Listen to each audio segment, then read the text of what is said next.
أما بعد فأعوذ بالله من الشيطان الرجيم. بسم الله الرحمن الرحيم. إنا نحن نزلنا الذكر وإنا له لحافظون. قال النبي صلى الله عليه وسلم: خيركم من تعلم القرآن وعلمه، أو كما قال عليه الصلاة والسلام. محترم بزرگوں، عزیز ساتھیوں، اللہ تبارک و تعالیٰ کے کلام مجید کی جو آیت کریمہ تلاوت کی گئی ہے، اس میں حق تعالیٰ شانہ نے اپنے ذکر، اپنے کلام، اپنی کتاب قرآن کریم کے بارے میں ہمیں اپنا ارشاد ربانی سنایا ہے. فرمایا ہے کہ میرے بندو، یہ جو کلام مجید ہے قرآن کریم، اس کو نازل کرنے والا بھی میں ہوں اور اس کی حفاظت کرنے والا بھی میں ہوں. اس کو نازل کیا یہ بھی میرا کام ہے، اور اس کی حفاظت کر رہا ہوں یہ بھی میرا کام ہے. اور یہ کلام مجید جب تک اس دنیا میں رہے گا اس وقت تک قیامت بھی نہیں آ سکتی. کوئی بھی اللہ اللہ کہنے والا اس دنیا میں باقی رہے گا، مسلمان باقی رہیں گے، اس وقت تک قیامت نہیں آ سکتی. یہ وعدہ ہے اللہ کے رسول صلی اللہ علیہ وسلم کا. وعدہ فرمایا ہمارے نبی نے کہ جب تک کہ اس دنیا میں ایک بھی ایمان والا، کلمہ پڑھنے والا، لا الہ الا اللہ محمد رسول اللہ صلی اللہ علیہ وسلم، اشہد ان لا الہ الا اللہ واشہد ان محمد عبدہ ورسولہ پڑھنے والا اس دنیا میں باقی رہے گا، اس وقت تک قیامت نہیں آ سکتی. اور جب یہ پڑھنے والا، اللہ کا نام لینے والا اس دنیا سے رخصت ہو جائے گا تو اللہ تبارک و تعالیٰ پھر فرماتے ہیں کہ سنو، میرے نزدیک اس پوری دنیا کی قیمت ایک لنگڑے مچھر کے پر کے برابر بھی نہیں ہے. جب میرا نام لینے والا کوئی نہ رہے گا تو مجھے اس دنیا کی ضرورت کوئی نہیں، مجھے اس دنیا کے نقشہ نگار کی ضرورت کوئی نہیں. اللہ کے نزدیک خوبصورتی دنیا کے بازارات نہیں ہیں. ہمارے ذہن میں بات یہ ہے کہ دنیا کے بازارات، بستیوں کے بازارات، شہروں کے بازارات یہ بہت خوبصورت جگہ ہیں، لیکن اللہ تبارک و تعالیٰ کے حبیب صلی اللہ علیہ وسلم نے فرمایا، اللہ نے فرمایا میرے نبی کہہ دو شر البلدان اسواقها، کہ بستیوں کے، شہروں کے، گاؤں کے، قصبوں کے سب سے بدترین جو برے مقامات ہیں وہ اس کے بازار ہیں.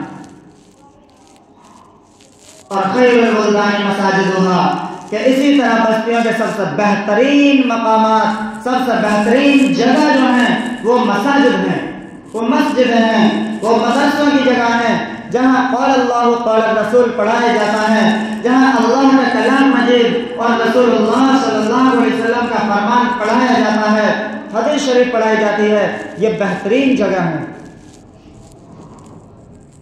تو یہ کلام مجید کا سیکھنا، کلام مجید کا سکھانا، اللہ کے رسول صلی اللہ علیہ وسلم نے فرمایا خیرکم من تعلم القرآن وعلمہ. سن لو، میری طرف سے ایک مدعا سن لو، میری طرف سے ایک خوشخبری سن لو، میری طرف سے ایک بشارت سن لو کہ تمہیں اس دنیا والے کتنے بھی کمتر کیوں نہ سمجھیں، تم علماء کو، تم طلباء کو یہ دنیا والے کیسا ہی کمزور کیوں نہ سمجھیں، یہ دنیا والے کیوں نہ اپنی زبان سے کہیں کہ یہ تو مولوی ٹکڑوں کے محتاج ہوتے ہیں، یہ دنیا والے کیوں نہ تمہیں تانے دے دیں، لیکن سنو، اللہ کے حبیب صلی اللہ علیہ وسلم نے فرما دیا کہ خیرکم من تعلم القرآن وعلمہ، تم میں سب سے بہتر شخص ہیں ہی وہ جو کلام مجید کو سیکھیں اور سکھائیں، جو کلام مجید کو سمجھیں اور دوسروں کو سمجھائیں، جو کلام مجید کا علم خود حاصل کریں اور دوسروں کو حاصل کرائیں. تم میں سب سے بہتر وہ ہیں.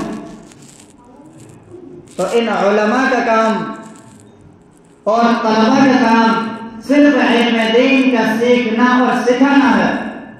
انہوں نے اپنی تن من دھن کی بازی جو لگائی وہ اسی علم دین کو سیکھنے اور سکھانے کے لیے لگائی ہیں۔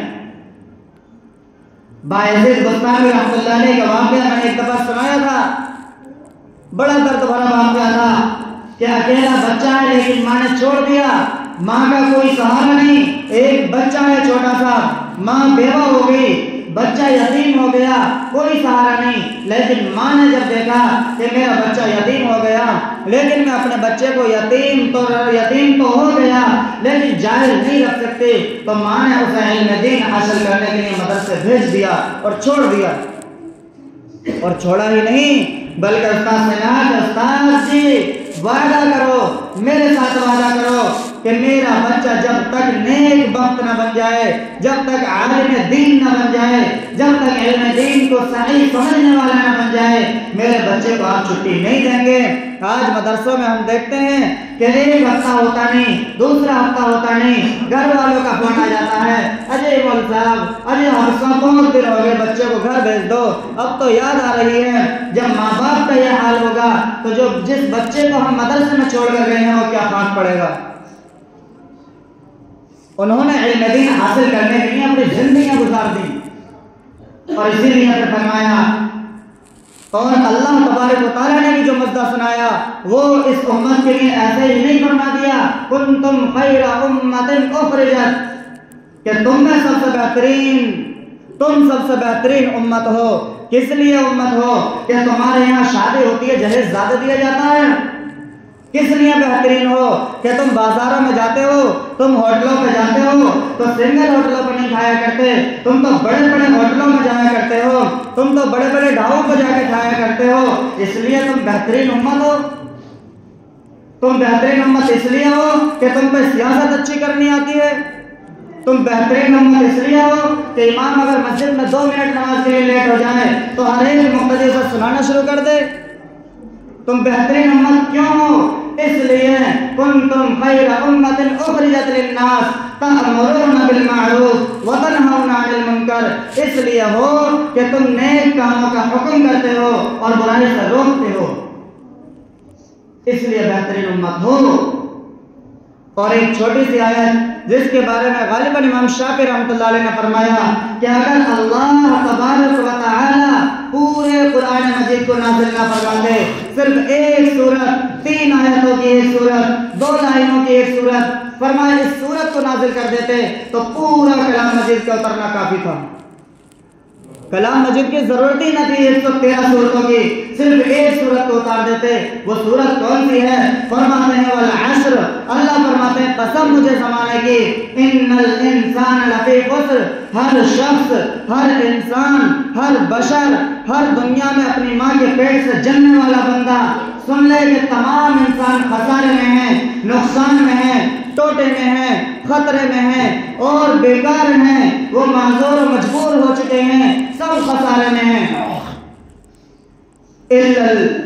فرما دیا ان الانسان لفی خسر، کہ سب انسان ایک طرفہ خسارے میں ہیں، نہیں فرمایا کہ مسلمان، نہیں فرمایا کافر، سب انسان۔ پھر اللہ تبارک و تعالیٰ کو قسم کھانے کی ضرورت کیوں پڑی والعصر؟ کیا اللہ تبارک و تعالیٰ کبھی جھوٹ بھی بولتے ہیں؟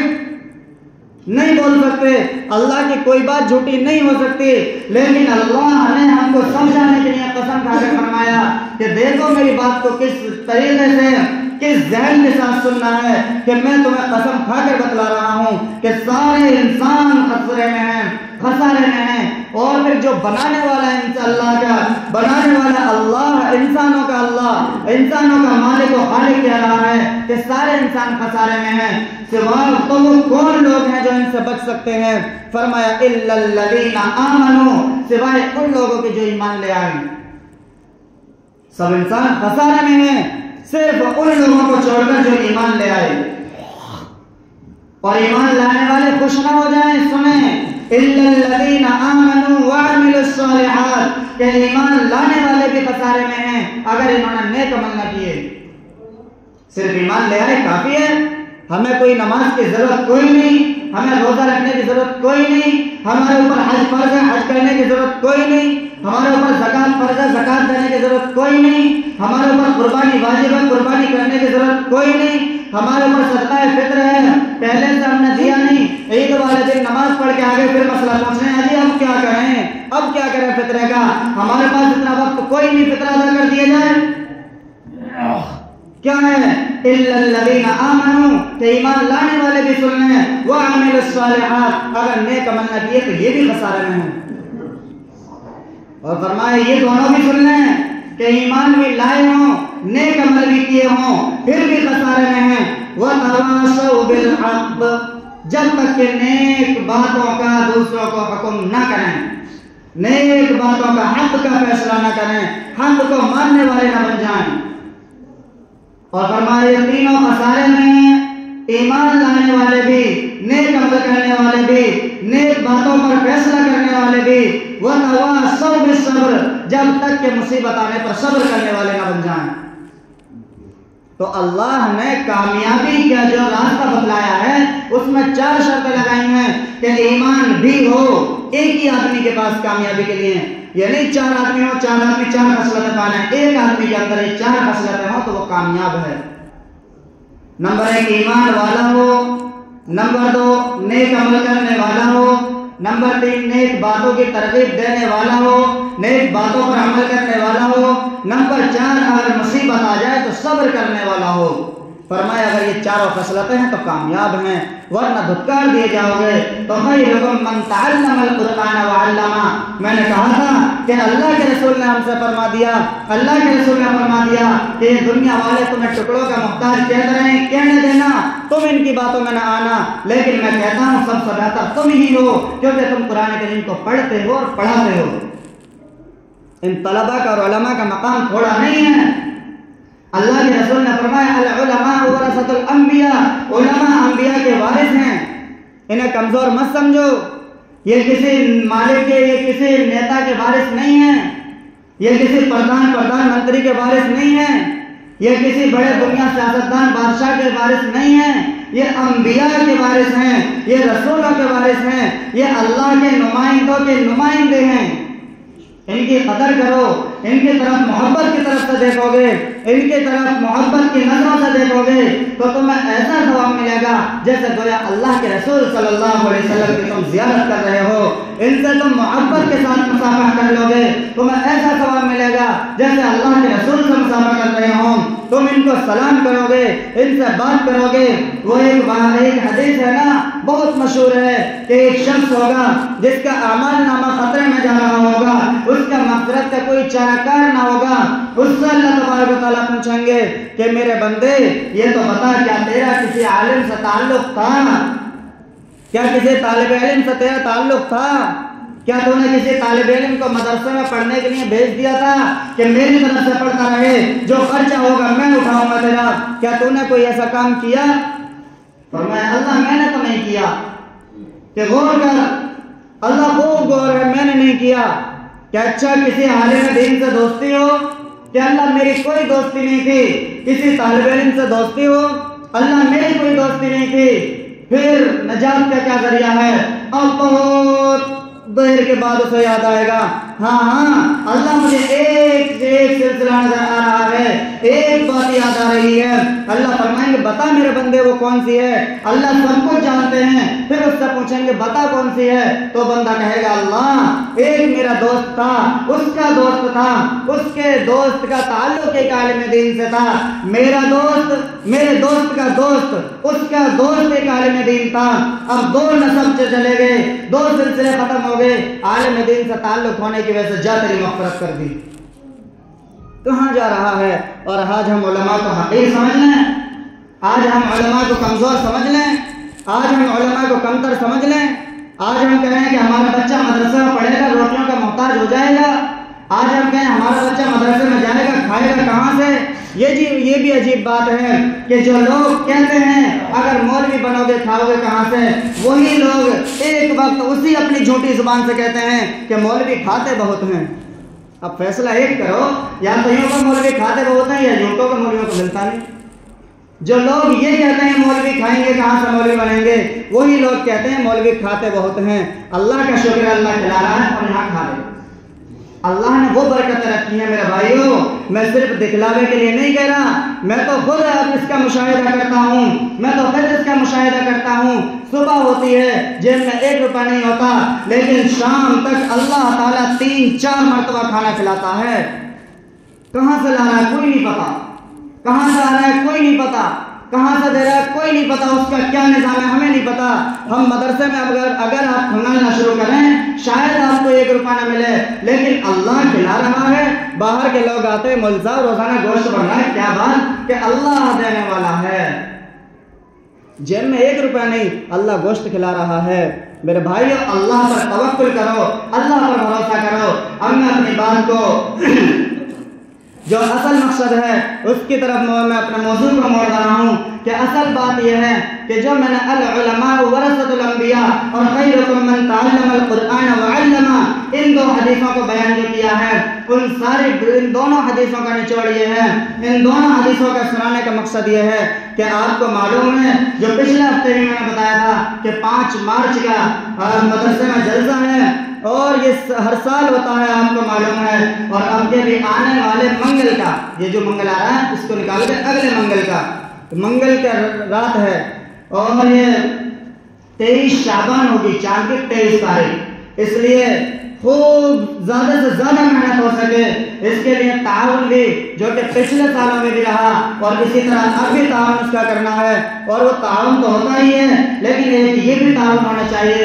کہ جیسا ہم علماء کے بیان کو سنیں اپنے رشتہ داروں اور دوستوں کو بھی اکٹھا کر کے علماء کا بیان سنایا جاوے، ان کو دکھایا جاوے، ان کو علماء کی زیارت کرائی جاوے۔ اگر ہمارے بلانے کی برکت سے ایک آدمی بھی ان عالم دین کا بیان سن کر انسان بن گیا تو سن لینا تم کامیاب ہو، محنت کامیاب ہے۔ انسان کا کیا مطلب ہے؟ میں کہہ رہا ہوں انسان بن گیا کہ انسان تو ہم خود بھی ہیں میرے بھائی۔ انسان اصل میں اس شخص کو کہا جاتا ہے جس کے ہاتھ سے، پیر سے، زبان سے، کسی چیز سے بھی کسی دوسرے بھائی کو تکلیف نہ پہنچے، یہ انسان ہے۔ یہ حضرت تھانوی نے لکھا ہے کہ ہم کہتے رہتے ہیں ہم انسان ہے، انسان ہے، انسان ہے، انسان نہیں ہے۔ انسان یہ ہے کہ جس کے ہاتھ پیر سے کسی کو تکلیف نہ پہنچے، جس سے تکلیف پہنچ جائے پھر تو اس کی گنتی حیوان میں ہے، جانوروں میں ہے، کیسے کوئی نہیں پتا، کوئی پریشان ہو رہا ہوتا رہے، ہمیں اپنے کام سے مطلب۔ تو اس لیے اس بات کا دھیان رکھنا چاہیے۔ اور یہ فیکٹری والے حضرات جو ہیں ان سے میری گزارش ہے کہ نماز کے بعد 5-10 منٹ کے لیے مدرسے پہنچیں، ان سے کوئی بات کرنی ہے، نوجوان حضرات جتنے بھی ہیں۔ اور اس کے علاوہ یہ سب کو یاد رکھنا ہے کہ 5 مارچ کا جلسہ ہے اگلے منگل کا۔ اللہ تبارک و تعالی ہمیں عمل کی توفیق عطا فرمائے۔